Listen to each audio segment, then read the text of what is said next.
আমন্ত্রণ চ্যানেল 24 এর নিয়মিত স্বাস্থ্য বিষয়ক সাপ্তাহিক আয়োজন বাংলাদেশ স্পাইন অর্থোপেডিক হাসপাতাল সুস্থ মেরুদণ্ড অনুষ্ঠানে। প্রিয় দর্শক, আপনাদের সাথে আছি আমি ডাক্তার অর্থি জোকরিফ। অস্টিওপোরোসিস কিংবা হাড় ক্ষয় রোগ এমন একটি জটিলতা যেখানে গবেষণা বলছে বিশ্বব্যাপী প্রায় 20 কোটি ব্যক্তি অস্টিওপোরোসিসে ভুগছে এবং বাংলাদেশে প্রতি 3 জন নারীর মাঝে 1 জন নারী এবং 5 জন পুরুষের মাঝে 1 জন পুরুষ তার জীবদ্দশায় বেশিরভাগ ক্ষেত্রে 40 ঊর্ধ্ব সময়ে অস্টিওপোরোসিসে আক্রান্ত হয়ে থাকে। এবং সবচাইতে দুর্ভাগ্যজনক বিষয় এটাই যে প্রাথমিক অবস্থায় একটি নির্দিষ্ট সময় পর্যন্ত এটি তেমন কোনো লক্ষণ প্রকাশ করে না এবং বেশিরভাগ বয়োজ্যেষ্ঠ মা কিংবা বাবা হঠাৎ করে হাঁটতে গিয়ে, চলতে গিয়ে কিংবা জীবনের কোনো ধরনের কাজ করতে গিয়ে হঠাৎ করে তার শরীরের হাড়টি ভেঙে যায় এবং তখনই তৈরি হয় নতুন কোনো জটিলতা। দর্শক, আজ আমরা কথা বলবো যে আপনার কোনো অস্টিওপোরোসিস হয়েছে কিনা সেটি আপনি কি করে বুঝবেন এবং কখন আপনি সতর্ক হবেন এবং সতর্কতায় আপনার করণীয় বিষয়গুলো নিয়ে। এবং এই বিষয়গুলো নিয়ে আলোচনা করবার জন্য স্টুডিওতে আমাদের সাথে উপস্থিত রয়েছেন একজন স্বনামধন্য বিশেষজ্ঞ চিকিৎসক।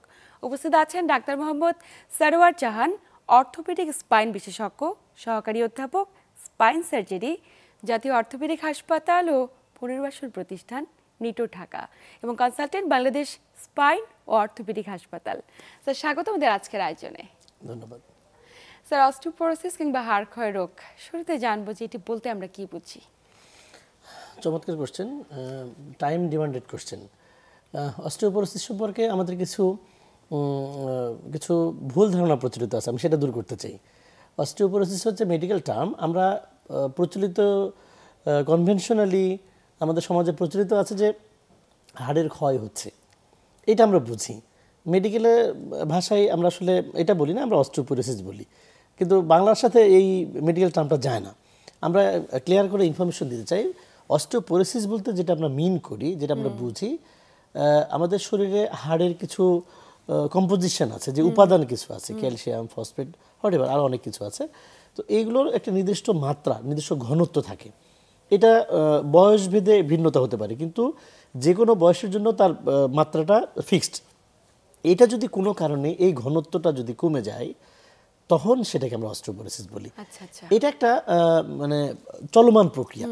চলমান প্রক্রিয়াটা কীরকম, যে আমাদের যে পরিমাণ হাড্ডি, যে পরিমাণ আমাদের শরীরে থাকে, এটা নতুন করে তৈরি হয়, আবার কিছু কিছু জিনিস ওখান থেকে রিজর্পশনও হয়ে যায়।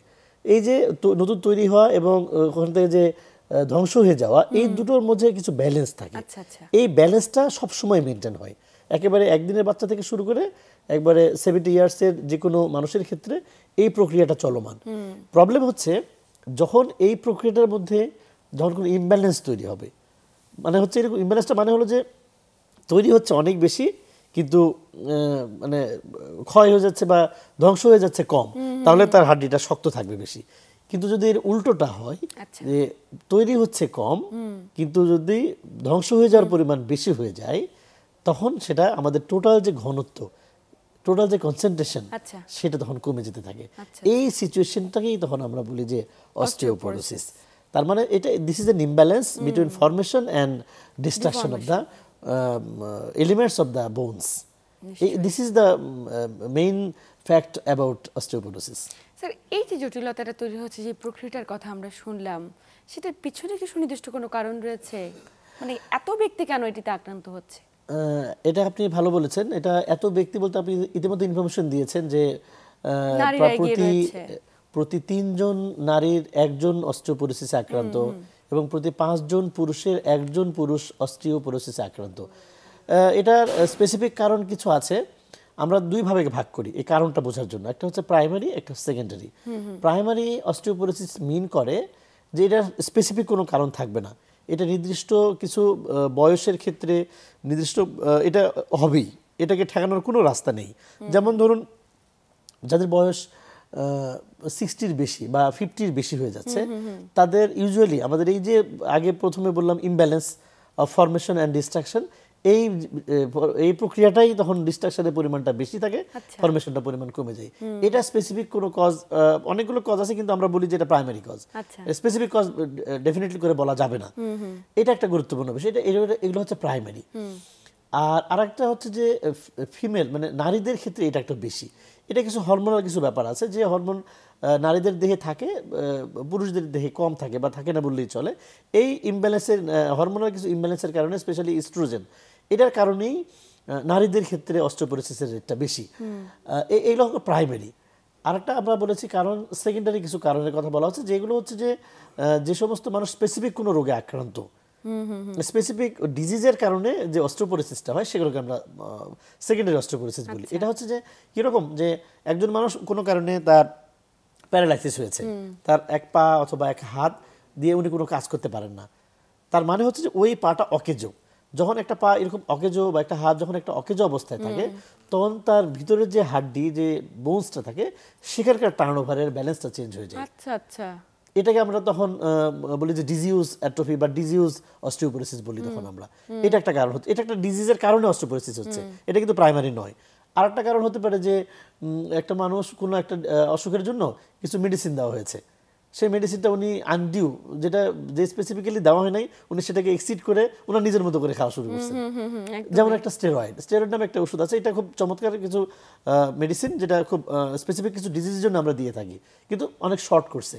কিছু ক্ষেত্রে লং কোর্স দেওয়া লাগে, এটা একেবারেই কম। কিন্তু কোনো কোনো মানুষ যেটা না বুঝে, আমাদের দেশে প্রবলেম হচ্ছে যে ওনারা ফার্মেসি থেকেই ওষুধগুলো কিনে ফেলতে পারেন। হামেশাই খাচ্ছে, এটা বড় একটা কষ্ট। স্টেরয়েড যদি কোনো মানুষ দীর্ঘদিন ধরে খেয়ে থাকেন, প্রেসক্রিপশন ছাড়া, কোনো ডাক্তারের পরামর্শ ছাড়া যদি এটা খেয়ে থাকেন, এই স্টেরয়েড ওষুধটা একটা মানুষের শরীরের এই হাড়ের ক্যালসিয়ামের কনসেন্ট্রেশনটা কমানোর জন্য খুব গুরুত্বপূর্ণ দায়ী। আবার কিছু ডিজিজ কন্ডিশন আছে, যে ডিজিজ কন্ডিশনগুলোতেই মানুষের অস্টিওপোরোসিসের রেটটা বেড়ে যেতে থাকে, যেমন ডায়াবেটিস। যদি কোনো মানুষ হাইপোথাইরয়েডিজমে আক্রান্ত থাকেন, সেখানে নিয়মিত ওষুধ খেতে থাকেন, এটা একটা ইম্পর্টেন্ট কজ হতে পারে। অনেক সময় প্রেগনেন্সির ক্ষেত্রেও আমরা কিছু কিছু ক্ষেত্রে পাই যাদের অস্টিওপোরোসিসের রেটটা বেড়ে যায়। আচ্ছা আচ্ছা। এটা গেল আমরা স্পেসিফিক কজ, যদি আপনি যেটা জিজ্ঞাসা করেছেন যে আমরা কোনো কজ আছে কিনা কেন অস্টিওপোরোসিস হচ্ছে, এটা আছে। আর একটা গুরুত্বপূর্ণ বিষয় হচ্ছে কিছু রিস্ক ফ্যাক্টর আছে। এই রিস্ক ফ্যাক্টরের মধ্যেও কাদের বেশি হবে অথবা কাদের বেশি হবে না, এটা ডিফাইন করা যায়। কিছু এই রিস্ক ফ্যাক্টরগুলোর মধ্যে আছে কিছু মডিফায়েবল মানে আমি চাইলেই এটা চেঞ্জ করতে পারি, আর কিছু আছে নন মডিফায়েবল, এটা আমি চাইলেই চেঞ্জ করতে পারবো না, এটা ইনএভিটেবল, এটা হবেই, এটা আসবেই। যেমন হচ্ছে যে এজ, যখন আমরা ইতিমধ্যে বলা হয়ে গেছে যে আমরা যদি বয়স, যে কোনো মানুষ যদি বয়স 60 এক্সিড করে যায়, তখন তার যে বোনসের যে টার্নওভার, বোনসের যে imbalance between formation and destruction, সেটা ইমব্যালেন্স হতে থাকে, ডিস্ট্রাকশনটা বেশি হয়, ফরমেশনটা কম হয়, এটা হবেই। এটা আসলে সব মানুষের জন্যই প্রযোজ্য। 2 নম্বর হচ্ছে যে যদি মেল ফিমেলের কথা বলেছি যে নারীদের আক্রান্ত হওয়ার রেট বেশি। আর 3 নম্বর হচ্ছে যে রেসের কথা বলা হচ্ছে, যে ব্ল্যাক এবং হোয়াইট যে রেসের ব্যাপার আছে, ইউজুয়ালি যাদের হোয়াইট যারা, তাদের অস্টিওপোরোসিসের রেটটা বেশি, ঝুঁকি বেশি যাদের ব্ল্যাকদের তুলনায়।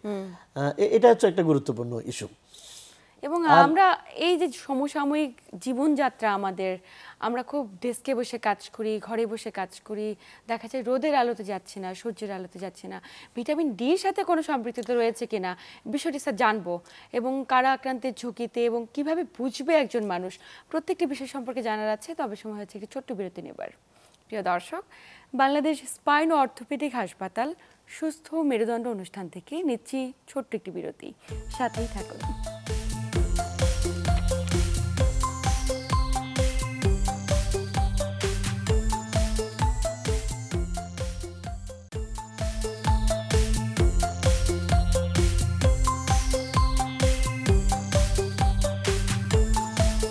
প্রিয় দর্শক, বিরতির পর আবারও সবাইকে স্বাগত জানাচ্ছি বাংলাদেশ স্পাইন অর্থোপেডিক হাসপাতাল সুস্থ মেরুদণ্ড অনুষ্ঠানে। আপনাদের সাথে আছি আমি ডাক্তার অর্থি জোখরিফ, এবং আমার সাথে আছেন একজন বিশেষজ্ঞ চিকিৎসক। স্যার, বিরতির পর আবারও স্বাগত আমাদের আজকের আয়োজনে। বিরতির আগে কথা বলছিলাম যে এই যে স্পাইনে এত ধরনের জটিলতা, আরেকবার যাই, হ্যাঁ এখান থেকেই। স্যার, বিরতির পর আবারও স্বাগত ওদের আজকের আয়োজনে। স্যার, অস্টিওপোরোসিস কিংবা হাড় ক্ষয়রোগ নিয়ে কথা বলছিলাম, যে কারা আক্রান্তের ঝুঁকিতে রয়েছে এবং কি কারণে এত ব্যক্তি আক্রান্ত হচ্ছে। স্যার, একটু এ বিষয়ে আরও বিস্তারিত জানবো।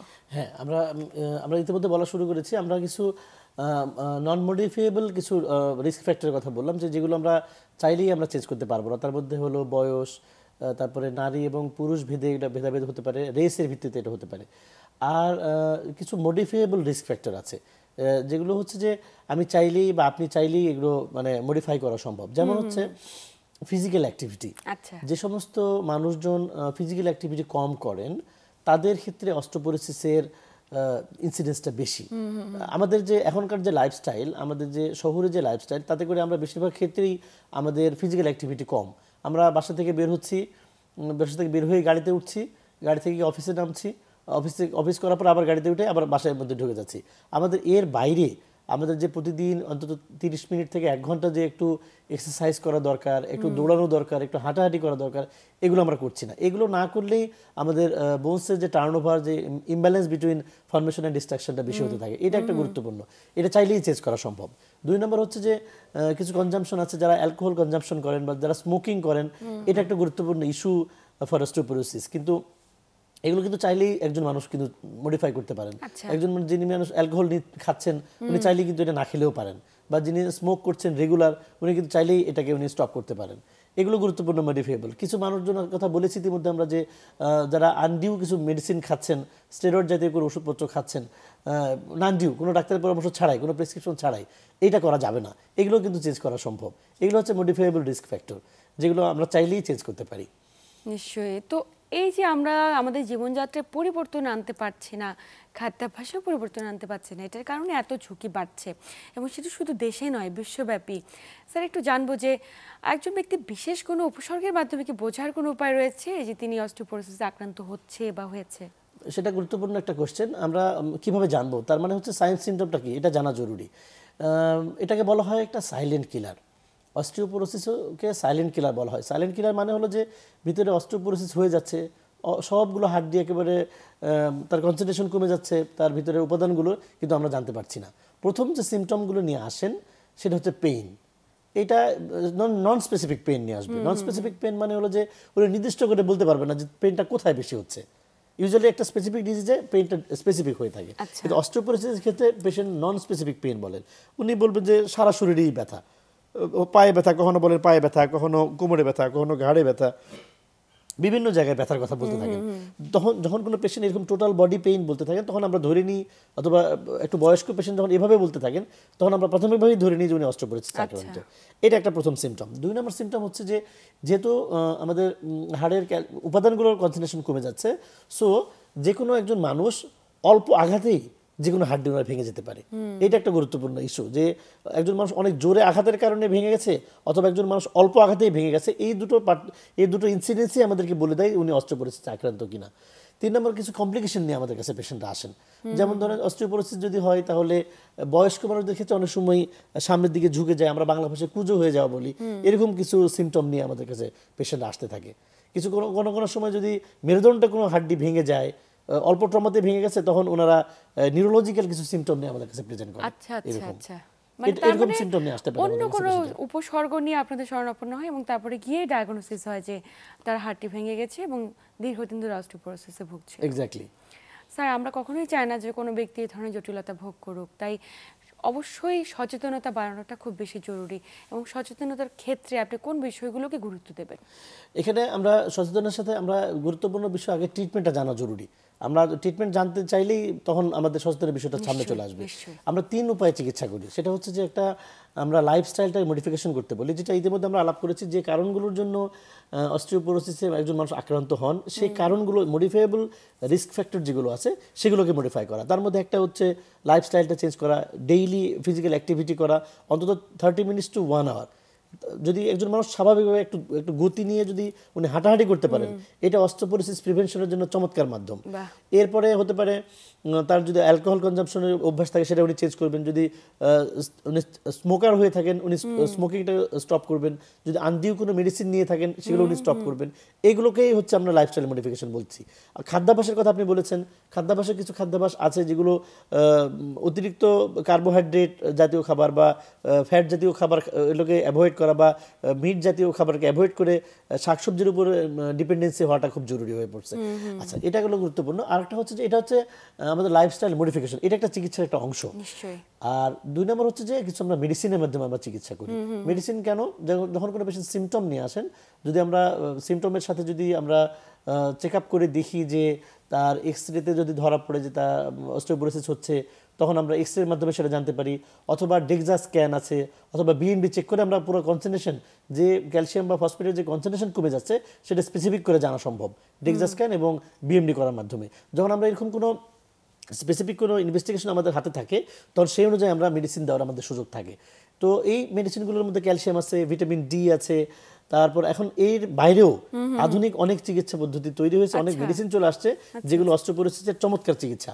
কিন্তু প্রবলেম হচ্ছে যে পরে যে চিকিৎসাগুলোর মধ্যে আছে বিসফসফোনেট আছে, ডিনোসোমাব নামে কিছু একটা ইনজেকশন আছে যেগুলো চামড়ার নিচে দিতে হয়, এবং লেটেস্ট টেকনোলজির চিকিৎসা হচ্ছে টেরিপ্যারাটাইড। টেরিপ্যারাটাইড একটা ইনজেকশন, সেটা চামড়ার নিচে দেওয়ার সিস্টেম ইনসুলিনের মতো করে। এখন প্রবলেম হচ্ছে যে পরের যে মেডিসিনগুলোর কথা বললাম এগুলো অনেক ব্যয়বহুল। এগুলো আমাদের সাধারণ মানুষের ক্ষেত্রে সবার ক্ষেত্রে এই এত দামি মেডিসিন নেওয়া সম্ভব হয় না। আমরা মানুষদেরকে অফার করি যে এইরকম এরকম মেডিসিন আছে, তখন ওনারাই তখন আমাদেরকে চয়েস দেন যে আমরা এটা আমরা প্রোভাইড করতে পারবো। ওনাদের ক্যাপাসিটি অনুযায়ী তখন ওনারা চয়েস দেন। যেমন ধরেন আমি অনেক দামি একটা মেডিসিন লিখে ফেললাম কিন্তু একজন মানুষ ওটা প্রোভাইড করতে পারছেন না, তখন কিন্তু ওনার চিকিৎসাটা হবে না। এটা আসলে আপনারা সাজেস্ট করে থাকেন। তো এটা একটা এই কথাটা বলার উদ্দেশ্য হচ্ছে যে মানুষকে সচেতন করা যে আপনি যদি এই রোগে আক্রান্ত হন তাহলে আপনার এই মেডিকেল ট্রিটমেন্টের এক্সপেন্সটা অনেক বেড়ে যাবে। সো আপনাকে প্রিভেনশন করাটা জরুরি আছে, এটা একটা গুরুত্বপূর্ণ। 3 নম্বর যে উপায় আমরা চিকিৎসা করি সেটা হচ্ছে যে আমরা সার্জারি করি। যে পেশেন্টটা অল্প ট্রমাতেই ভেঙে নিয়ে আসছেন, তার মেরুদণ্ড ভাঙা নিয়ে আসতে পারে, ট্রকেনটা ভাঙা নিয়ে আসতে পারে, রিস্টের এখানে ডিস্টাল রেডিয়াস ফ্র্যাকচার নিয়ে আসতে পারে, এটা কমনলি আমরা পাই। তো যে পেশেন্টটা ফ্র্যাকচার নিয়ে আসছেন তাদেরকে আমাদের সার্জারি করতে হয়। সার্জারি ব্যয়বহুল একদমই। তো এই যে ব্যয়বহুল চিকিৎসা পদ্ধতি, এটা একটা যেমন প্রবলেম। সার্জারি করার পরেও কিছু কমপ্লিকেশন থাকে, সেটাও একটা প্রবলেম। সো কমপ্লিকেশন প্রিভেন্ট করার জন্য হোক, এক্সপেন্স কমানোর জন্য হোক, যে কারণেই হোক আমাকে অস্টিওপোরোসিস হতে দেওয়া যাবে না। সো আমরা চাইবো যে এটা যেন না হয়। আমাদের সচেতনতার জায়গা এখানেই। আমরা সচেতন কেন হব? সাথে স্যার আরো একটি বিষয়কে যোগ করতে চাই যে আমাদের বাংলাদেশে প্রত্যেকটি মা মেনোপজের পরে গিয়ে অস্টিওপোরোসিসে আক্রান্ত হবার ঝুঁকিতে অনেক মাত্রা বেড়ে গিয়েছে এবং তারা কখনোই বুঝতে পারে না যে তারা কেন এই ঝুঁকিতে, তাদের সচেতনতা বাড়ানো জরুরি কিনা, মেনোপজের পরে আসলে তাদেরকে বিশেষ কোনো পরামর্শ থাকবে কিনা যে কোন লাইফস্টাইল লিড করবে বা কোনো ওষুধ খাওয়ার পরামর্শ থাকবে কিনা। হ্যাঁ, এটা তো এটা প্রাইমারি অস্টিওপোরোসিস যেটা আমরা প্রথমে আলোচনা করেছি যে এটা ইনএভিটেবল, এটা হতেই পারে, এটা হওয়ার সম্ভাবনাই বেশি। তো লাইফস্টাইল মডিফিকেশন আসলে পোস্ট মেনোপজাল যারা নারী আছেন তাদের ক্ষেত্রে যে নিয়ম, নর্মালি আক্রান্ত অস্টিওপোরোসিসের ক্ষেত্রে নিয়ম সবার জন্য একই। তবে কিছু কিছু ক্ষেত্রে হরমোন রিপ্লেসমেন্ট থেরাপির মাধ্যমে আমরা পোস্ট মেনোপজাল যারা নারী আছেন তাদেরকে আমরা চিকিৎসা করি। কিন্তু এই পুরো বিষয়গুলোই চিকিৎসা পদ্ধতি ব্যয়বহুল। এজন্য যদি আপনি লেটেস্ট আর্লি স্টেজে যদি একটু সচেতন হওয়া যায়, এখানে পোস্ট মেনোপজাল তো আর্লি স্টেজে চিকিৎসা নেওয়ার কোনো সুযোগ নাই, এটা তো মেনোপজাল পরেই ব্যাপারটা শুরু হয়। কিন্তু যখনই শুরু হোক না কেন এটা তো প্রিভেনশনের কোনো উপায় নেই, উপায় হচ্ছে লাইফস্টাইল মডিফিকেশন। প্রিভেনশন করতে হলে লাইফস্টাইল মডিফাই করতে হবে, এটা মেনোপজের সাথে সম্পর্কিত নয়। এটা আপনি এই অল্প বয়স থেকে এটা শুরু করতে পারেন। কিন্তু যদি একবার আক্রান্ত হয়ে যান তখন চিকিৎসা হচ্ছে যে আমরা মেডিসিনের মাধ্যমে চিকিৎসা করি আর কি। এটার জন্য ভালো চিকিৎসা পদ্ধতি আছে, তবে অল্প দামি যেমন চিকিৎসা আছে অনেক বেশি ব্যয়বহুল চিকিৎসাও আছে। তার মানে প্রত্যেকটা ব্যক্তি চিকিৎসা সেবার আওতাভুক্ত হওয়াটা জরুরি। সেটি যদি এক্সপেন্স কমাতে চায় সেরকম চিকিৎসা ব্যবস্থা রয়েছে এবং এক্সপেন্সিভও আছে, কিন্তু অবশ্যই চিকিৎসা সেবার আওতাভুক্ত হতে হবে। স্যার একদম শেষ প্রান্তে চলে এসেছি, আপনাকে আন্তরিক ধন্যবাদ গুরুত্বপূর্ণ তথ্য এবং পরামর্শের মাধ্যমে দর্শকদের উপকৃত করবার জন্য। আপনাদেরকেও ধন্যবাদ আমাদেরকে স্টুডিওতে আমন্ত্রণ জানানোর জন্য। এবং আমরা সবসময় মানুষদেরকে সচেতন করতে চাই আপনারা লাইফস্টাইল মডিফাই করুন যাতে করে অস্টিওপোরোসিসের মতো এই সাইলেন্ট কিলার কাউকে যেন আক্রান্ত করতে না পারে। ধন্যবাদ সবাইকে। প্রিয় দর্শক, এই ছিল আমাদের আজকের আয়োজন।